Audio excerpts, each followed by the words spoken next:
Hello, I am Francisco José Valderas Martínez, and together with Beatriz Palma Vega and Alexandra Ortiz, which are my colleagues, we are going to present Alfred Schutz.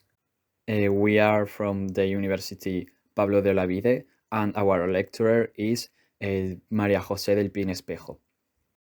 We are going to talk about his biography as well as his theory, such as social phenomenology, Lebenswelt, postulates for social scientists, typifications, intersubjectivity, and multiplicity and mutuality. So I'm going to start talking about the biography of Alfred Schutz. Alfred Schutz was born in 1899 in Vienna, Austria. His parents were Johanna Schutz and Alfred Schutz. His father died before he was born.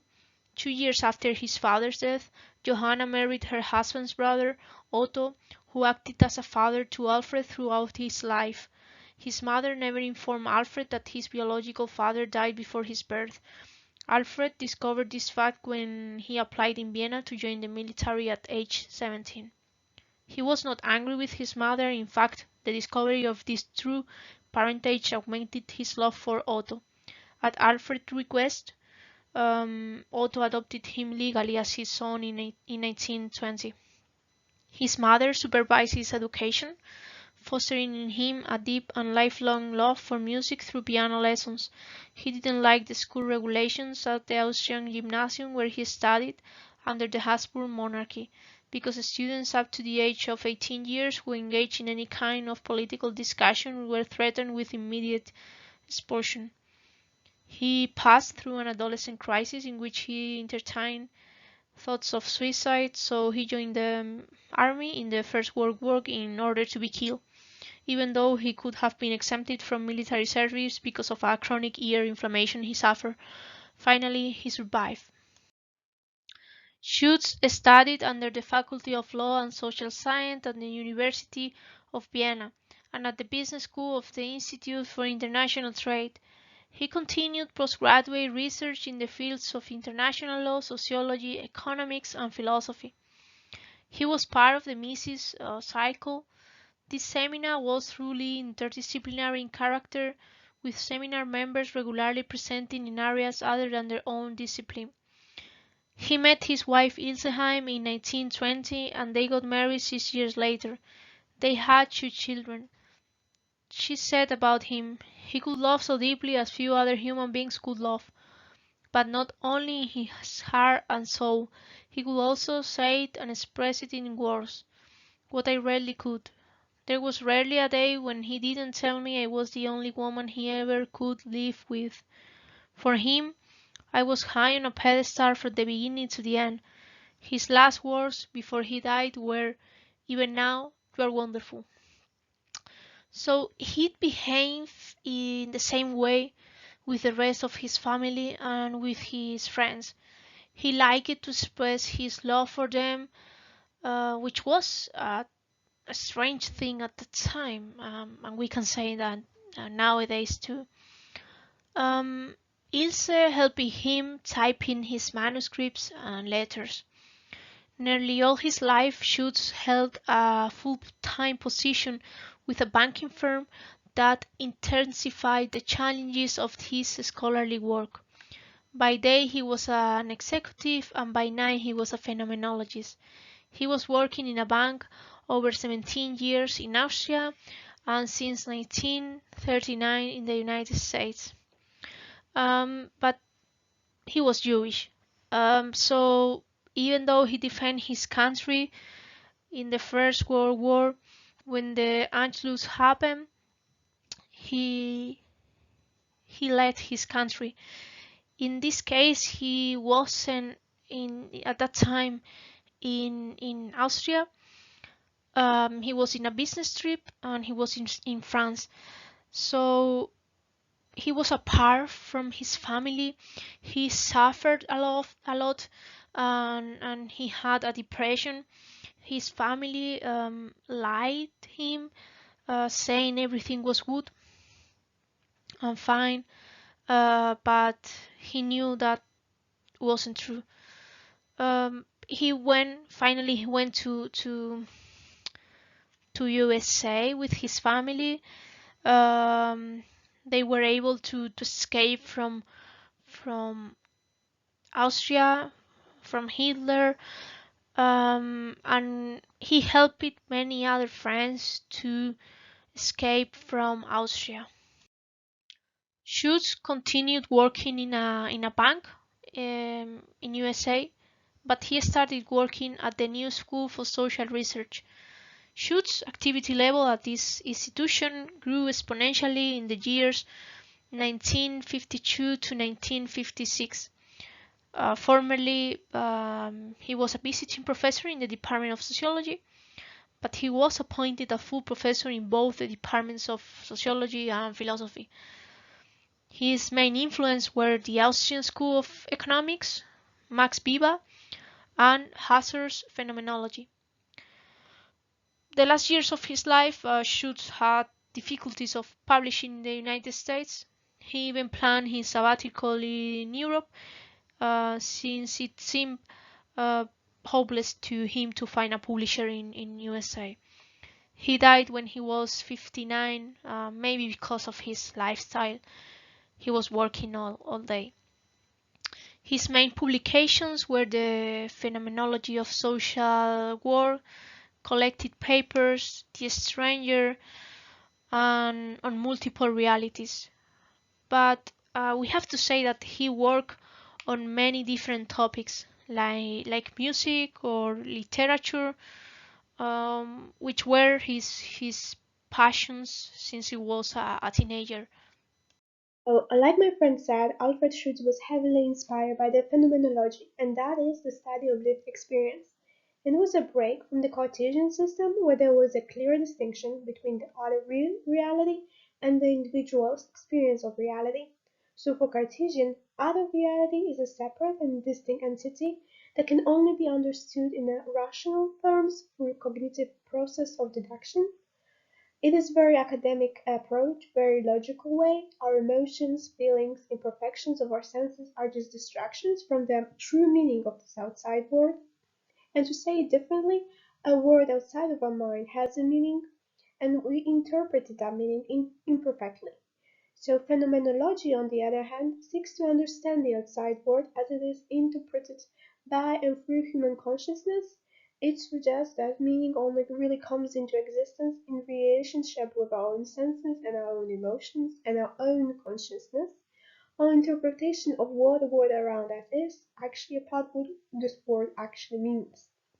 And to give an example, so let's imagine a situation where we are attending a concert or a theater performance, and our emotions might affect how we see the meaning of that performance. So the Cartesian approach would suggest that there is a correct meaning to the performance that is being watched, and all other things are just distractions from the true meaning. Whereas a phenomenology would suggest that those elements, such as our emotions, feelings, are actually a part of the meaning of the performance, because the meaning of the performance only comes to exist when it is experienced by a human person.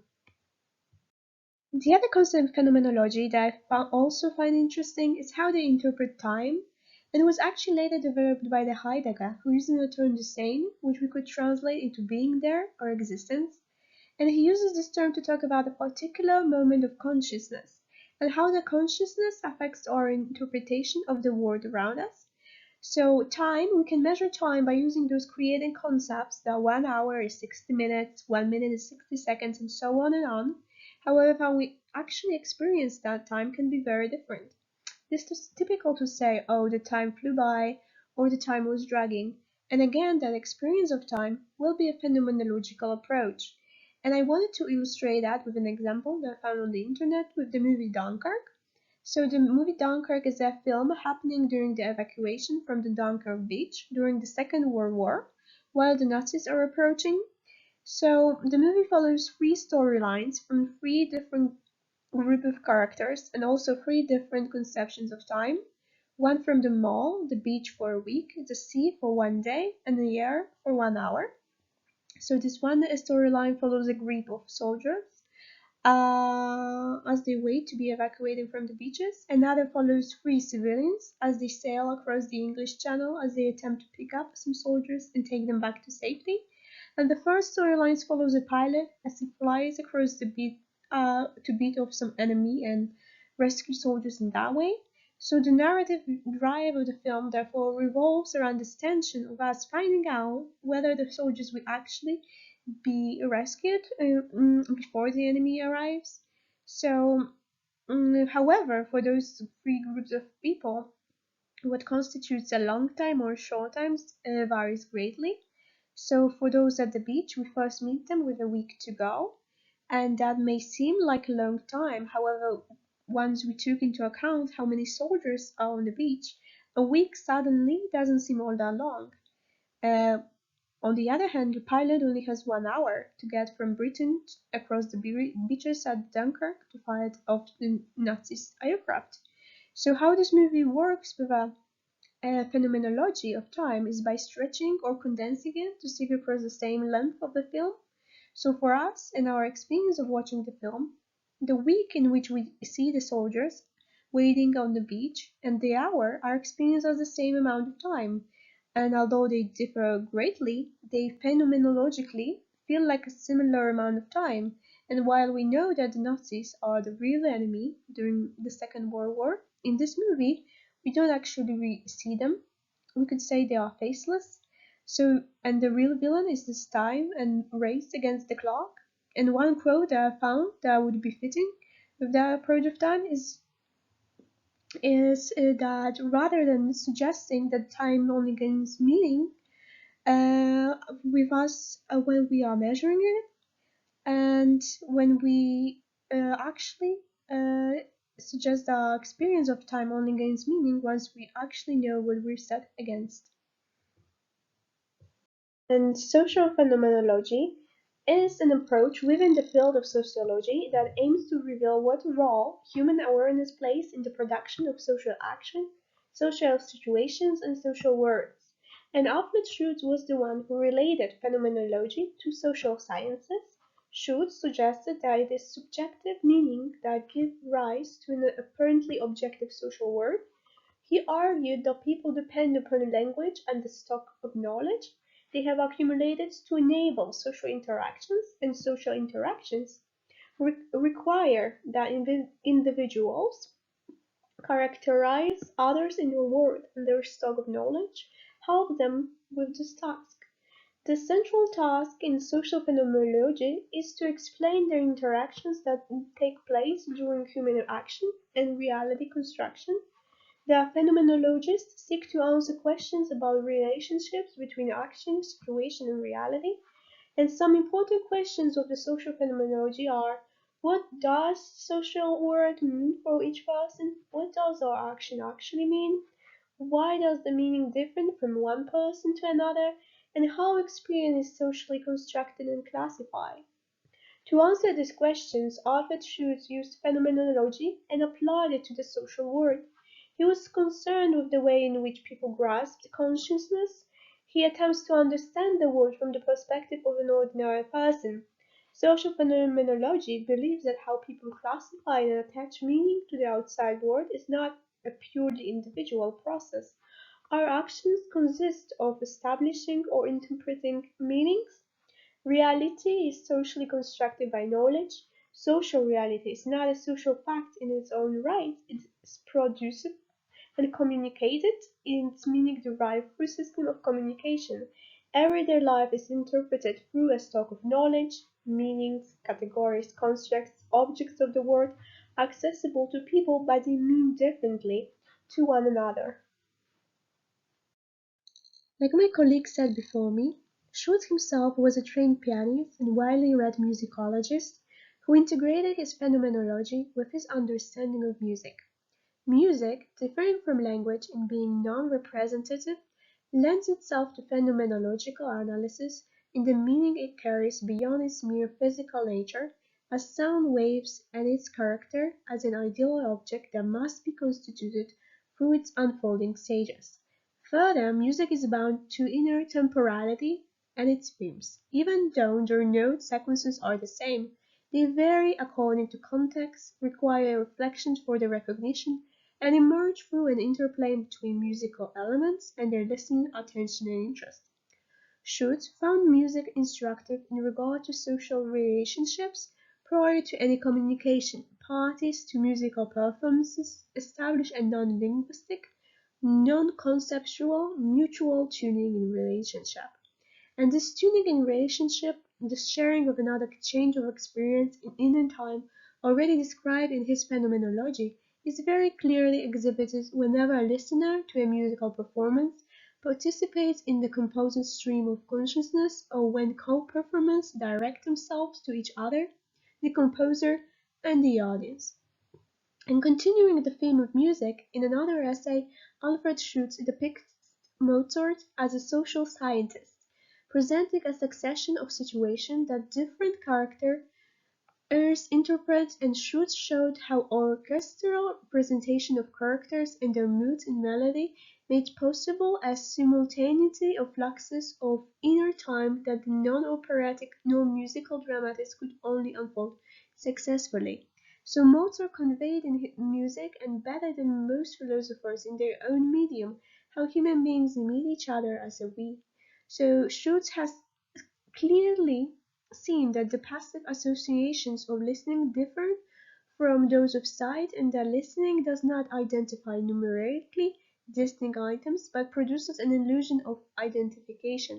Schutz's conclusion is that sameness in music involves not numerical unity but a repeated likeness. Alfred Schutz states that the life can be understood as that province of reality which the wide awake and normal adult simply takes for granted, as common sense is a world in which every person lives. One could call it the horizon of all experiences, and it is that on which each object stands out as itself as different. The everyday life will provide us with a sense of the real. It is through our position in and experiences of the life world that we are social beings engaged and affected by the social and natural worlds. The most important characteristic of the life world, according to Alfred Schutz, is that it is taken for granted. By this, he means that individuals apprehend the words and its problem as self-evidently real. That's just the way it is. As a result, most individuals, most of the time, give little thought to the true nature of the world around them. Alfred Schutz also creates realms of reality, the unloved environment defined through the perception and action of agents, the environment of fellow men who share a community of space and a community of time. In contrast, those who Schutz did not deem his fellow men, he put them in three different classes: the world of contemporaries, predecessors, and the world of successors. The last two represent the past and the future, whereas ones of contemporaries share a community of time, if not space, and are different from the predecessors and successors because it is possible for them to become fellow men.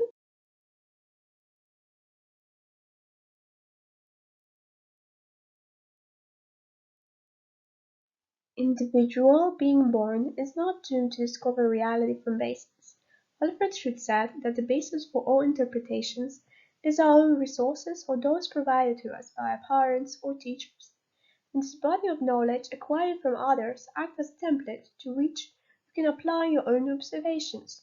Schutz defined this as a cookbook knowledge, a metaphor which reflects its simplified character. It is a world where recipe knowledge takes place. We follow it through without really thinking too much, and still get desired results. Schutz said that when we enjoy a baked apple pie, we don't actually wonder whether it is the shortest, most economical, or most efficient recipe. We just eat and enjoy it. Just like that, most of our daily activities, from getting up to going to bed. Alfred Schutz's essay called "Symbol Reality in Society" underpins his theory of signs and symbols. Schutz describes how agents overcome whatever transcends them, hence they leave marks to bring within reach what they leave behind, or they follow indications, that is, regular connections, not of their making, to bring within their knowledge what lies beyond. Signs, however, have to set in an intersubjective setting the meaning of one person to another, but an overwhelming transcendence still remains to the extent that as the each one's streams of consciousness and therefore meanings are never identical within others. Finally, for symbols developed within groups, something given within everyday reality represents a reality belonging to an entirely different province of meaning and ultimate transcendence. Alfred Schutz brought his phenomenology to also bear on political issues such as citizenship or racial equality. In his essay, The Well-Informed Citizen, dealing not only with citizenship but also the sociology of knowledge under the rubric of the social distribution of knowledge, he constructs ideal types of the expert, the man on the street, and the well-informed citizen. Schutz describes various zones of interest or relevances, extending from those within reach to those absolutely unimportant, comments on the constant changeability of relevance configurations. Paradoxically, as modernity's rationalization processes high in anonymity, modern technology also brings everyone within reach, as the nuclear arms race demonstrates, and should suggest as a solution that citizens become broadly informed rather than surrender to the narrow dogmatism of the man on the street or the short-sighted specialization of experts. In becoming well informed, one depends on knowledge socially derived through the consultation of eyewitnesses, insiders, analysts, and commentators, depending on their access to facts and governing relevances. Schutz, usually the value-free describer of social reality, in his conclusion endorses a notion of democracy in which it is a duty and a privilege, frequently not available in non-democratic societies, for well-informed citizens to express and defend opinions that often conflict for the uninformed opinions of the men in the street. Alfred Schutz also wrote "Equality and the Meaning Structure of the Social World" at the time of the legal decision of Brown versus Board of Education that ended racially segregated education in the United States.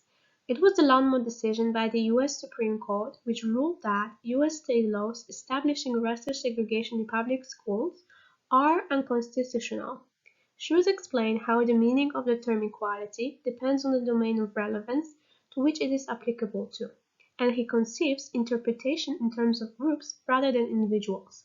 He spends most of the essay contrasting subjective and objective interpretations of group membership, equality, and equality of opportunity. In-groups and out-groups differ in whether they understand equality merely as formal, as non-discrimination, or real, calling for spatial rights and services. Similarly, group thinks of equality of opportunity from an out-group perspective as the career open to all, without appreciating how in-group members might experience overwhelming obstacles in trying to make use of opportunity supposedly objectively equal. In this essay, Schutz is concerned not to present a final definition of equality, but to highlight the differences between in-group and out-group understandings that serve as the preconditions to any discussion about it. Alfred Schutz saw that social scientists face the standing challenge of developing methodological devices for attaining objective and verifiable knowledge of subjective meaning structure. They are both insiders and outsiders. He said that social scientists, in terms of representing non-fictional words, must put into play a logic of inquiry that respects their paradoxical positioning. Social scientists can only grasp people in everyday words as personal ideal types, not as living individuals in their uniqueness. It is unavoidable that such typification does carry the risk of fictionalizing others and their words. For social scientists who would want to minimize the risk, Schutz proposed three postulates: the postulate of logical consistency, that requires compatibility of one's finding with the principles of formal logic, therefore applies to social scientists' findings as standard that has little applicability to common sense knowledge; the postulate of subjective interpretation, that requires that social scientists explore the kind of consciousness, including its typical contents, that one must involve in order to account for observed actions; and the postulate of adequacy requires that scientific models of actions be formulated so as to make sense to the other actors themselves and their associates in terms of common sense interpretation of everyday life. This last postulate makes sure of the close attention to individuals' subjective meanings and others' common sense interpretation of those meanings by requiring the scientific models of actions to be understandable to those whose actions they are supposed to represent. This postulate also is supposed to make social scientists aware of how their own typifications of social reality revolve around constructs of the second degree or second order constructs that build on the first order or common sense constructs operative in everyday life. Now I'm going to explain typifications. Schutz focus a lot in how we understand each other, and for him, making sense means naming the objects of one's experiences, which has two aspects. First one is the application of relevant types to the objects of one experience, and the other one is the abstractive character of intentionality. The first aspect of typification, which is the application of relevant types to the objects of one experience, is, according to Schutz, how we rely on general knowledge as a way of building ideas about people and the social world. Or, in other words, we tend to think about newly experienced objects relying on past experiences, which entails an awareness of the similarities between different objects. A good example of this is with bus stops. So most of us will recognize the object in this picture as a bus stop, even if we had never been to London or we didn't know how bus stops in London look like beforehand. However, since we have a general knowledge beforehand, such as the knowledge of how bus stops look like in our country or our city, we can see this and know that it is a bus stop. The second aspect of typification is the abstractive character of intentionality. According to Schutz, the praxis of everyday life generally revolves around the typical repeatability of objects of experience, but not around their uniqueness, which means that individuals abstract from an object characteristics which have something in common with other objects, so they suppress their uniqueness. Music is a good example of this. So there are a lot of genres of electronic music, such as ambient, bass music, breakbeat, disco, electronica. But what most of us would guess upon hearing this kind of music would be EDM, which is a more popular genre of electronic music. So we tend to ignore the uniqueness of objects of experience in favor of similarities with other objects, which we already know of. This way, we create a sort of anonymity in these objects. Something important to keep in mind is that for Schutz, language is the root of the meanings we create. So Schutz believes that making sense is more difficult with constrained vocabularies because language is the tool we use for typification. In his own words, in order to command a language freely as a scheme of expression, one must have written love letters in it. One has to learn how to pray and curse in it. Now I'm going to explain multiplicity and mutuality. In truth theory, we experience many different worlds. In a day or in an hour, we can go from one to another several times. An example of changing from one world to another will be going from church to school or from university to a party. However, there is a certain attitude when it comes to this that common sense people have. First, they take for granted that some things are within reach of their influence, while others not so much.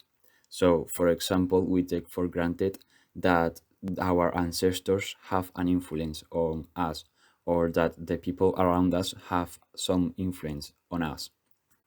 Also, they don't feel as if they're living distinct experiences. They feel like they're living a continuous reality everywhere. This is because what seals these distinct experiences is the fact that they are mine. This is something that Schutz calls the primal unity. Schutz calls this strictly social part of our consciousness the thou orientation. It means recognizing that other people are just as conscious as you are.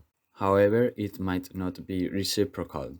For Schutz, this is the first empirical observation which humans have because we are born from mothers. So, inevitably, we are going to experience the fact that other people are just as conscious as you are. And the true essence of the direct connections with other humans is found in the we relationships, which entails two things. First is a reciprocal though orientation, and then a sympathetic sharing of another one's lives. People can be more concerned with the we relationship itself than with its other participants, rendering their partners as objects of thought, so they then fail to stay in tune with them. An example of this would be an obsessive, idealized relationship in which one of the participants is more obsessed with the interaction they have and what their relationship means than with their participants. In other words, it's basically the question, are you in love with this person or are you in love with the idea of this person?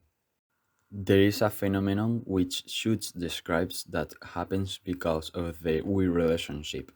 We cannot perceive ourselves from an outside perspective. However, other people can perceive ourselves from the outside. However, other people can't perceive themselves from the outside. But we can, we are able to perceive other people from an outside perspective, and they can do too with us. And this leads us to sharing this knowledge, which leads us to learn more of ourselves through other people. Lastly, we find the concept of they orientation in this part of his theory. Through this mechanic, we take something from reality and turn it into our own ideal. It concerns our knowledge of contemporaries, and the relationship have as their bedrock ideal types. In his own words, whenever we come upon any ordering of past experience under interpretive schemes, any act of abstraction, generalization, formalization, or idealization, whatever the object involved, there we shall find this process in which a moment of living experience is lifted out of its setting and then, through a synthesis of recognition, frozen into a hard and fast ideal type. What does this mean? So let me put it with an example. There might be a friend we have which is called Pedro. This person is, this person has a lot of personal depths because humans are very complicated. Humans are complex and we have many ramifications in our mind. However, from the perspective that I have, which is my own perspective, I only see that person and think this is my friend Pedro. I don't really grasp every detail, every depth that this person have. I only turn it into a fast ideal type in my head, which is my friend Pedro. As a summary of this, the though orientation is recognizing that other people are just as conscious as you are, however, it might not be reciprocal. The we relationship is a reciprocal though orientation, and it entails sympathetic sharing of another one's life.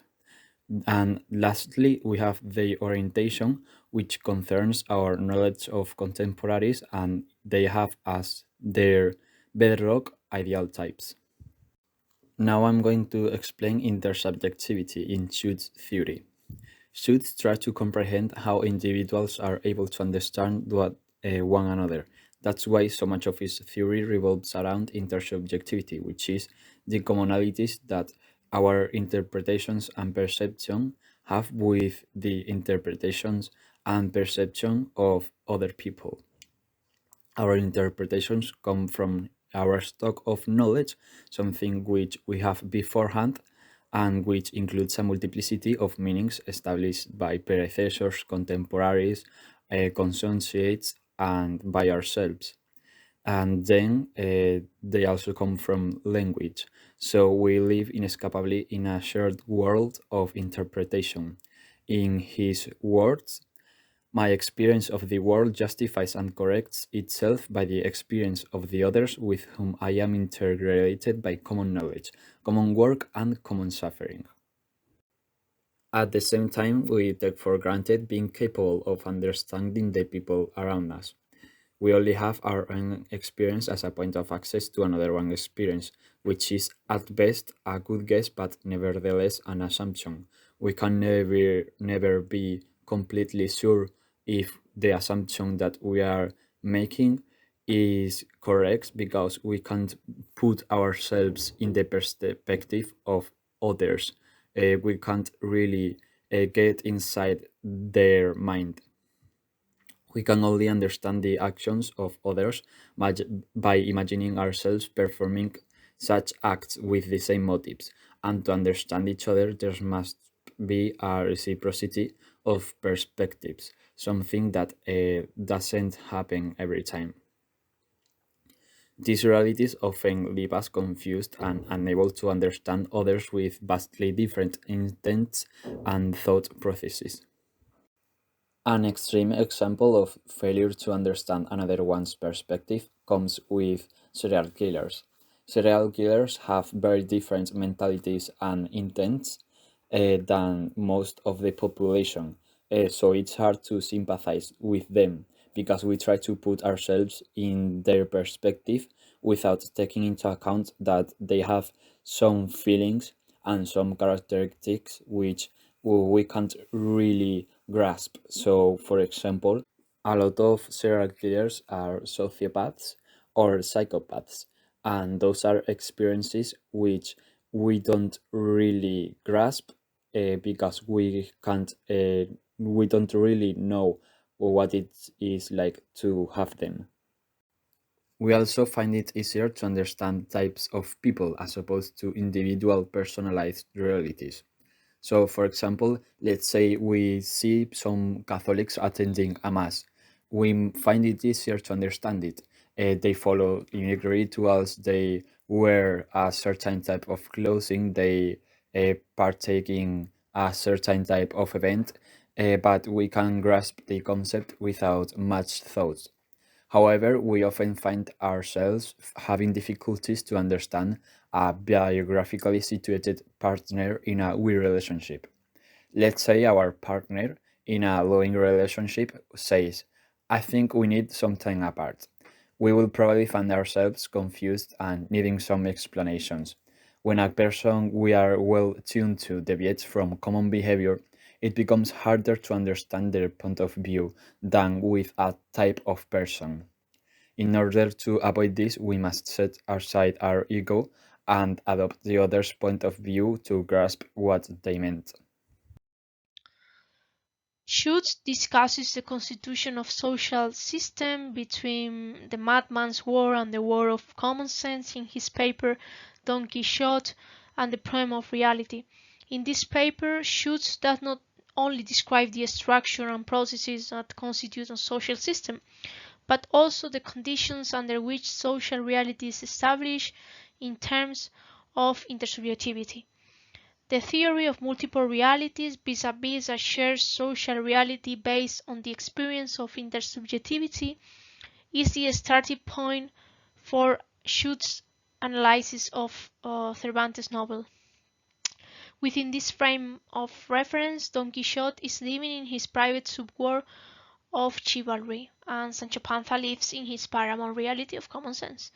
Schutz analyzes the problem of reality in three steps. First of all, he shows how Don Quixote's world is constituted and kept intact when it gets in contact with the world of everyday life. Second, he analyzes how the two subworlds of Sancho and Don Quixote intersect and how it is possible that they found some common ground for interaction. And third and last, he established an argument on how reality that was constituted between Don Quixote and Sancho Panza breaks down by fraudulent interventions from outside.